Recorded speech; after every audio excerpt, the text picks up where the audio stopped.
In this episode of Restore It, we're going to begin stripping down the Merc to prepare it for the bodywork and a full paint job. For a good part of this episode, I had help from James, the latest member of Restore It. He's only in 1 or 2 days a week for the time being, so I'm still looking for full-time help, and we'll get back to everyone who reached out to me, just please bear with me. Another reason to strip the car down is to get my hands on all of the chrome and anodized aluminium trim, so that it can be sent off for professional replating. These bumpers are chrome plated still, which is quite common, whilst the majority of it, like the window trim and the side pieces, are chemically brightened aluminium that's been anodized clear. Definitely not as common, but I have a few places lined up. I just need to make sure I can film the process. You can see here that the non-plated side has rusted and will need to be treated before the replating can happen.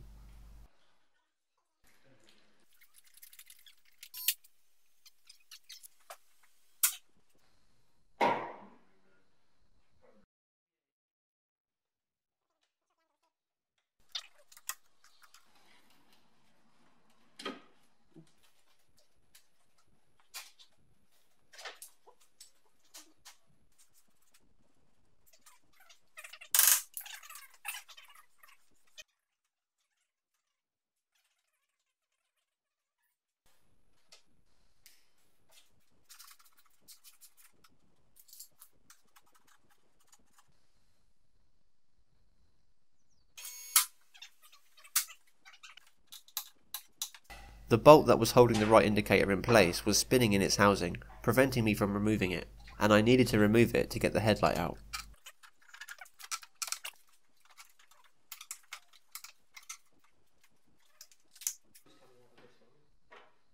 The same sort of thing happened with the left headlight, so that will need fixing as well. The only thing I could do for the indicator was to cut the bolt and replace it once it was off the car.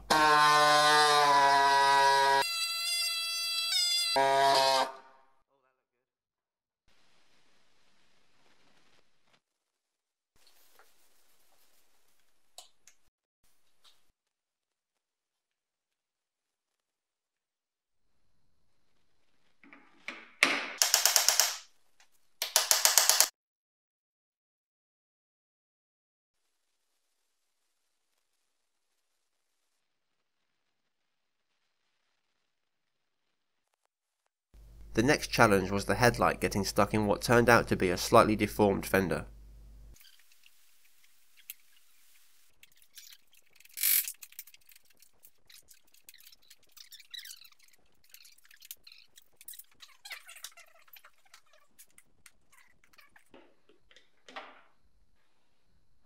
Here you can see that it's at a completely different angle to the other side, which had no issue at all. We'll have to bend and tap that back into place to make sure it doesn't happen again. Up next were the headlight wipers. The motors will follow shortly as the engine bay needs clearing, also for the respray.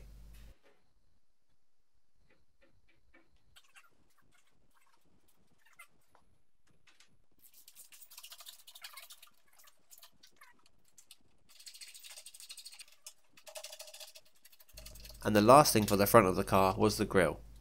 Before we move on to the tricky side trim, I want to quickly thank Fanhome for sponsoring this episode. Fanhome is a new brand that aims to bring you high quality build-up models and exclusive collections. They're partnering up with top entertainment, gaming and pop culture brands to give you deeper access to your favourite characters and stories. All of their products are original in-house designs you won't find anywhere else, and each shipment of the collection or build-up will include fully illustrated magazines packed with little known information and rare images from the universe you love. To celebrate the Fanhome launch and their first model release, they're giving all early birds 2 themed gifts for free. This Charger's bodywork is metal, and so are some of the internal components, which makes this feel like a very premium model. If you click the link at the top of the description, get subscribed and use code RESTOREIT, you'll become an early bird and pay only 99p for the first month, and receive a Fast and Furious cap and t-shirt for free. All you have to do to get started is choose your collection or build up and subscribe. In your first package, you'll receive either 2 figures and 2 magazines, or 2 assembly stages with parts and 2 magazines. So big thanks to Fanhome for sponsoring this episode. Let's get back to the W123. So up next were the more delicate aluminium side pieces. We opted for trim pliers to undo the clips and a piece of plastic to protect the paint.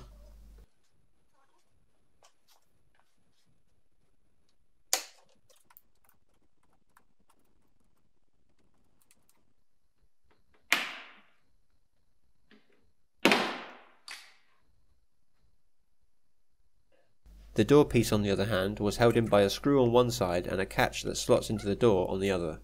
I'm guessing this is to stop the opening and closing of the door from undoing the trim over time.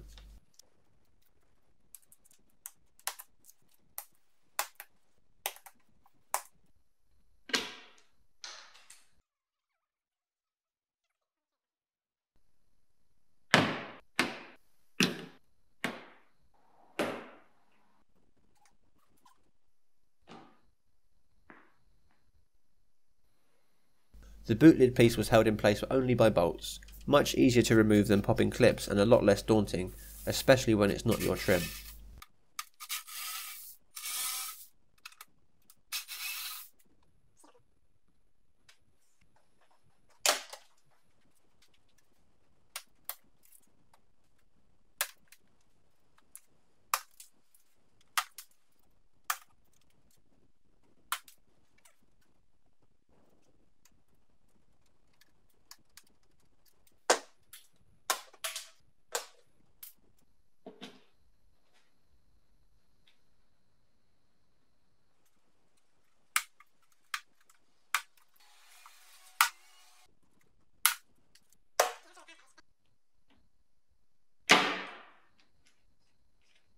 With the middle side pieces off, without any issue, we moved on to the rear of the car, starting with the bumper.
Once both of the badges were off, the last thing at the rear was the radio aerial and motor.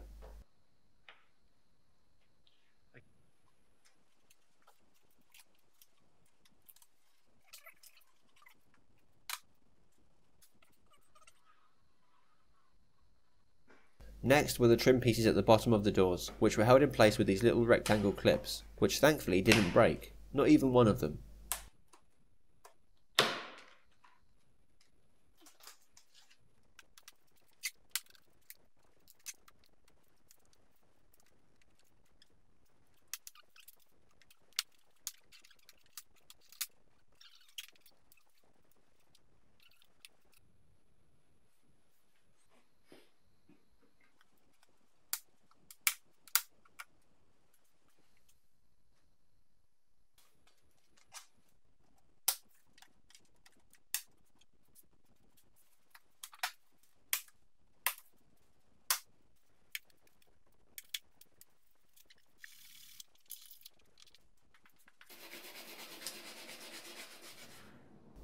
These grille pieces are plastic and were held in with 4 plastic plugs that needed to be pried off before they could come out.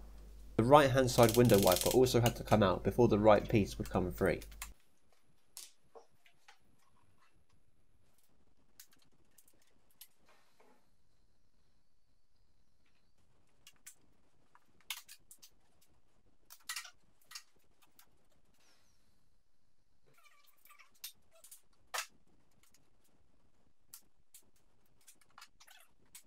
Those of you who have seen the first episode will remember the spots of rust growing around the front windscreen.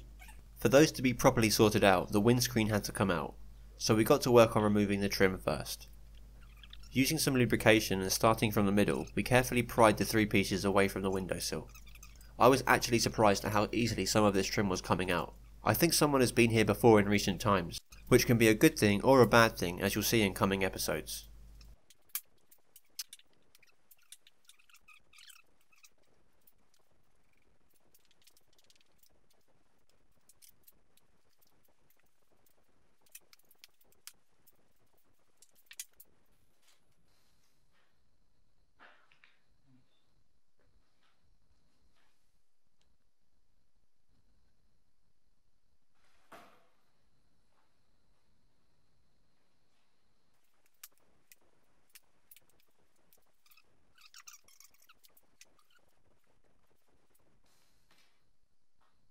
With the trim out of the way, the windscreen was next. With some trim tools and some pressure from the inside, we slowly worked the glass out of the sill and off of the car.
This is now day 2 of removing bits, and on this day I was on my own.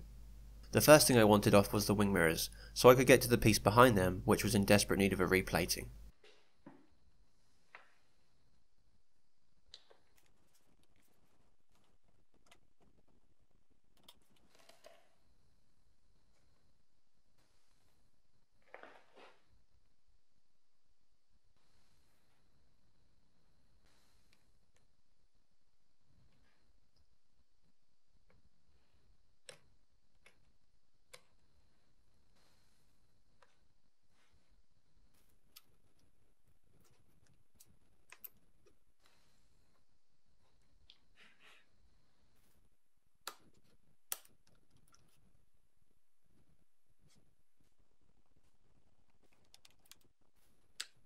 I soon realised that in order for these to come out, you need to remove the window runner it's attached to, some side trim and the window itself. Learning this, I left them for now and moved on to the front fenders.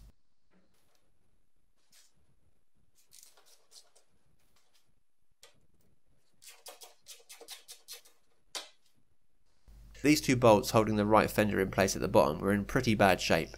Sockets wouldn't stay on and a spanner would just slip off.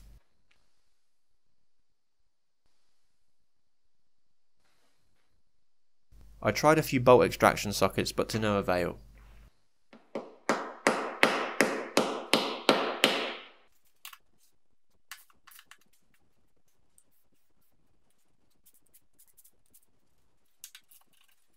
Plan B was to cut a line across the top and use a flathead screwdriver to twist it out.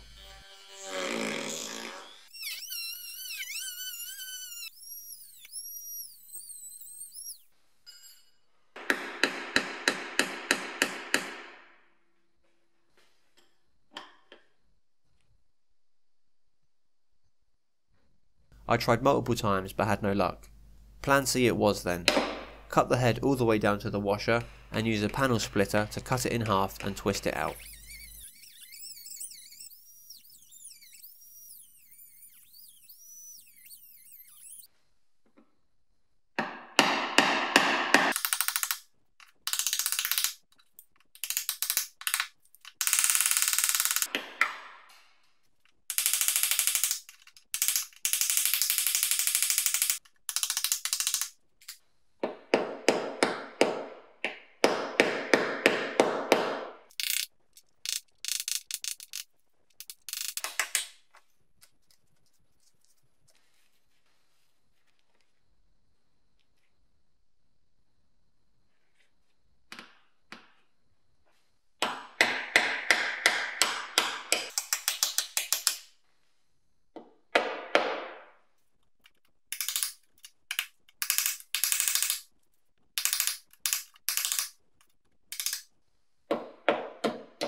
In order for the fenders to come out, the headlight window wiper motor had to be unbolted and removed.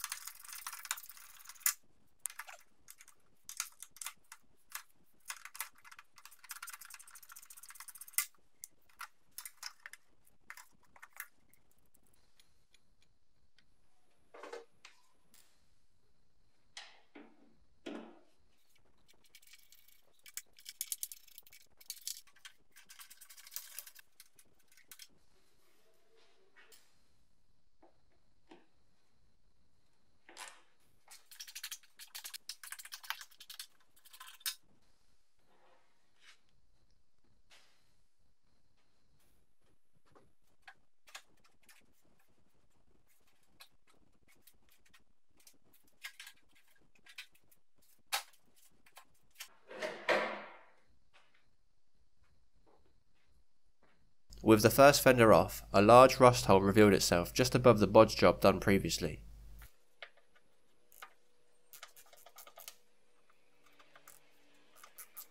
On the other side, the bolts were just fine and came out instantly, probably because there's more dirt and water build up on the left hand side of the road.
In order to get the side window trim out, both the front and back window glass need to come loose to be able to pull the window sill down and unscrew it. So the door cards had to come off first.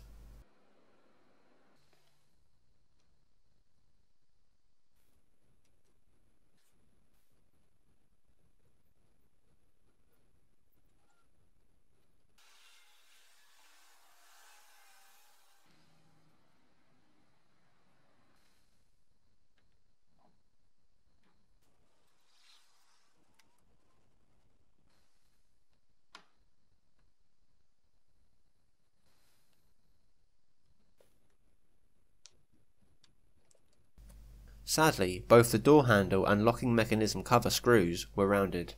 Clearly someone tried and failed to get behind here in the past.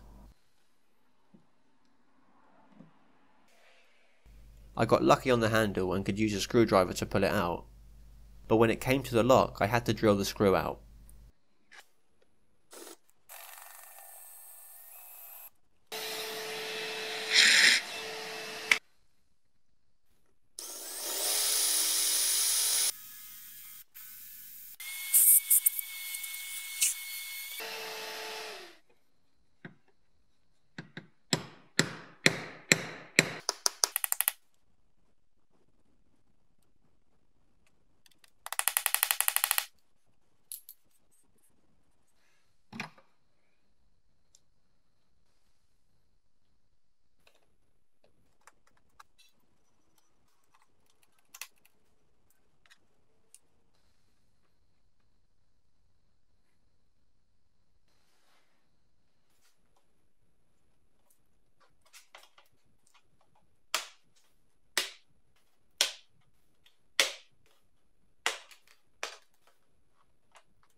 Thankfully all of the door clips were intact and none were missing.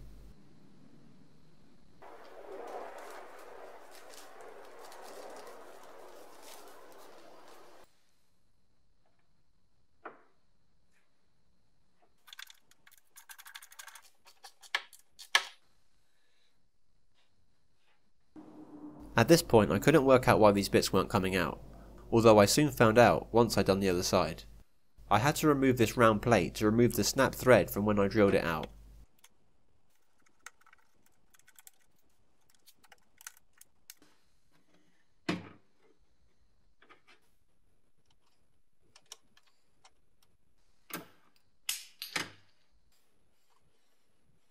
Earlier on in this process I removed 2 bolts from both of the door handles thinking it would free them, but it turned out there was one super hard to reach bolt on the other side that had to come out before the handles would come free.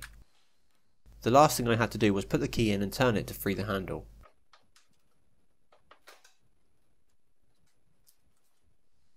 The same then went for the other side, which turned out to be problem free.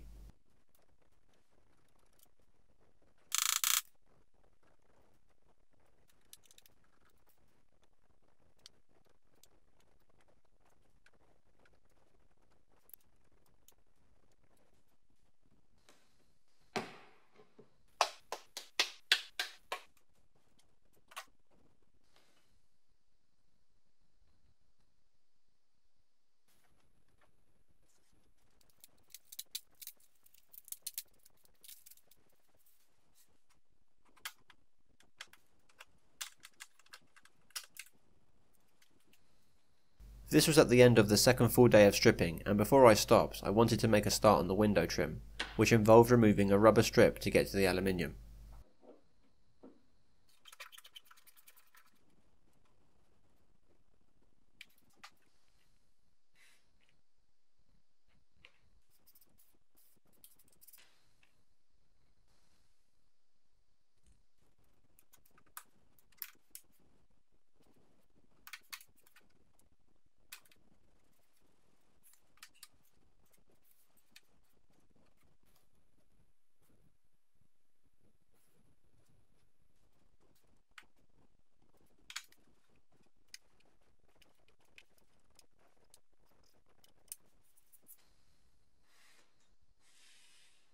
The first side came out with no problems, but this side however wasn't playing ball.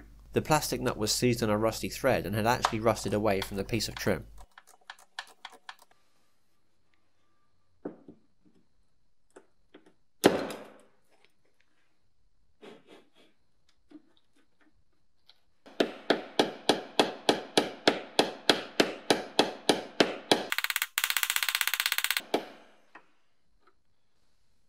With it pretty much broken off, I could remove the trim and leave behind the stuck clip.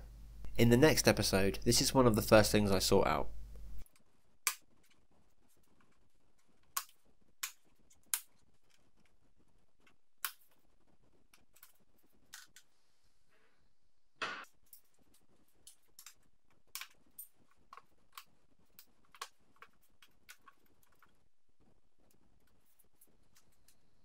And so here's all of the parts we removed in this episode. I'm very pleased that nothing was damaged, especially the trim. I found several unknown issues that need addressing, as well as some rust spots that weren't known about. We've got one more episode of stripping parts and then it's onto the bodywork and paint, whilst the chrome bits are being sent off for replating. The dash will probably come out, so the welding can be done at the bottom of the window. Also, another thing to look forward to is the ice blasting, which will take care of the underside of the car, as well as bits like this. I can't wait to see what it does to parts like this. And finally, the engine, gearbox and differential are coming out so that the leaks can be sorted, as well as giving them all a deep clean and having the engine bay cleaned and painted. So that's it for this episode. Join us next time to see everything I've just mentioned and more. Thanks for watching. I'll see you in the next one.